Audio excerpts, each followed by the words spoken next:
IB express news కి స్వాగతం. సంగారెడ్డిలో శాంతి ర్యాలీ నిర్వహించారు. పుల్వామా ఉగ్రదాడిలో అమరులైన వీరజవాన్లకు డాక్టర్ కూనవేణు ఆధ్వర్యంలో నివాళిగా శాంతి ర్యాలీ నిర్వహించారు.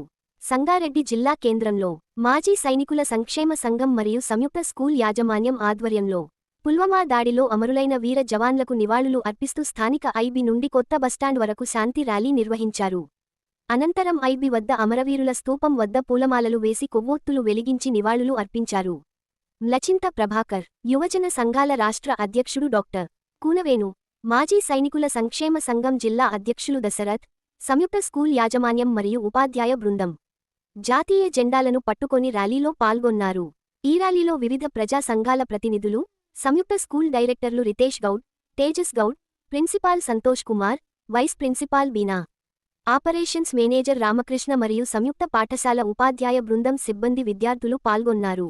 మరిన్ని వివరాల కోసం చూస్తూ ఉండండి ఐబీ ఎక్స్ప్రెస్ న్యూస్ ఛానల్ కి లైక్ చేయండి, షేర్ చేయండి, సబ్స్క్రైబ్ చేయడం మర్చిపోకండి.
కోట్ల మంది భారతీయులు సురక్షితంగా ఉన్నామంటే అది సైనికుల కృషి వల్లే. వాళ్ళు పగలనగా రాత్రులగా ఎండనగా వాననగా మన కోసము జిల్లా పాపల్ని వదిలి దేశ సరిహద్దుల్లో మన కోసము మరి మన దేశాన్ని కాపాడుతున్న మరి సైనికులకు మనము సంఘీభావంగా నిలబడాలి. ఎందుకంటే ఈరోజు మనము కంటి మీద నిలబడుతున్నా, సురక్షితంగా పనులు చేసుకుంటున్నా మరి సైనికుల త్యాగమే అని పేర్కొంటూ ఈరోజు మన కుటుంబాలకి మరి అమరులైన కుటుంబాలకి మనం సంఘీభావంగా ప్రతి సంవత్సరం నిలబడాలి. ఇక్కడ సైనికుల దాడి జరిగిన 140 కోట్ల మంది భారతీయులందరూ కలిసి మరి స్పందించాలి. వారందరికీ సంఘీభావం తెలియాలని కోరుకుంటూ ఇక్కడికి వచ్చిన వారందరికీ మరొకసారి ధన్యవాదాలు తెలియజేస్తూ మరి వాళ్ళందరికీ మరి ఘన నివాళి మన సంగారెడ్డి పట్టణంలో నిర్వహించుకోవడం చాలా గర్వంగా ఉంది. ప్రతి భారతీయులు మన సైనికులకు సంఘీభావం ఉంటూ ఎల్లప్పుడూ మన కాశ్మీర్ నుంచి వచ్చిన పుల్వామాలో జరిగినటువంటి దాడి చాలా భయంకరమైన దాడి. సుమారు 40 మంది సైనికుల్ని చంపినటువంటి భయంకరమైన రోజు ఈ రోజు బ్లాక్ డేగా మేమందరం కూడా బ్లాక్ డేగా ప్రకటిస్తున్నందుకు చాలా సంతోషపడుతుంది. ఎందుకంటే ఈరోజు ప్రేమికుల రోజేమో కానీ ఈరోజు బ్లాక్ డే. ఎందుకంటే 40 మంది సైనికులు మొత్తం వాళ్ళ యొక్క ప్రాణాలు గాల్లో కలిసిపోతున్నా కానీ వాళ్ళు ఏమాత్రం వదిలిపోకుండా భారత మాత కోసం ప్రాణాలు ఇచ్చినటువంటి ఈ యొక్క రోజును మనం అందరం కూడా ఆలోచన చేసుకోవాలి. భయంకరమైన రోజు, దానికి కారకులైనటువంటి పాకిస్తాన్ ఎట్లా చేయాలనేటువంటి దాని మీద ప్రథమంగా మా సంగారెడ్డి లోపల మా దశధన ఆర్మీ వెల్ఫేర్ సంబంధించినటువంటి మన ఎక్స్ ఆర్మీకి సంబంధించినటువంటి మా దశధన గారు, అదేవిధంగా సంయుక్త స్కూల్ సంబంధించినటువంటి మా రామకృష్ణ గారు, రితేష్ గారు, మా సంతోష్ సార్ గారు, అదేవిధంగా తేజ సార్ గారు, మా వీణ మేడం అందరు కూడా మేము ప్రత్యేకమైన ధన్యవాదాలు. అదేవిధంగా మా శ్రీధర్ మహేందర్ గారు ప్రతి ఒక్కరు కూడా పేరు పైన ధన్యవాదాలు తెలియజేసుకుంటాం. ఆనాడు జరిగినటువంటి సంఘటన యావత్ భారతదేశాన్ని దిగ్భ్రాంతికి గురి చేసింది.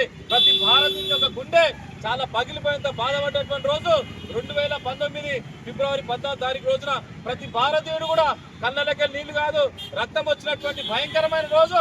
ఆ రోజులు ఒకటే కోరుకున్నారు, ప్రపంచ పటంలో పాకిస్తాన్ లేకుండా చేయాలనేటువంటి దాని మీద 12 రోజుల తర్వాత మన ప్రధానమంత్రి అయినటువంటి మోడీ గారు ఆయన గొప్ప నిర్ణయం తీసుకున్నారు. సర్జికల్ స్ట్రైక్ చేస్తే సుమారు 300 మంది ముఖ్యులు ఎవరైతే ఉగ్రవాదులు ఉన్నారో తీవ్రవాదుల్లో వాళ్ళందరినీ కూడా 15 నిమిషాల్లో వాళ్ళందరినీ కూడా గాల్లో కలిపేసినటువంటి చరిత్ర మన భారతదేశం ఉందన్నటువంటి విషయాన్ని కూడా మనం మర్చిపోతున్న విషయాన్ని కూడా మరొకసారి తెలియజేసుకుంటాం. ఈ పాకిస్తాన్ ఎప్పుడు కూడా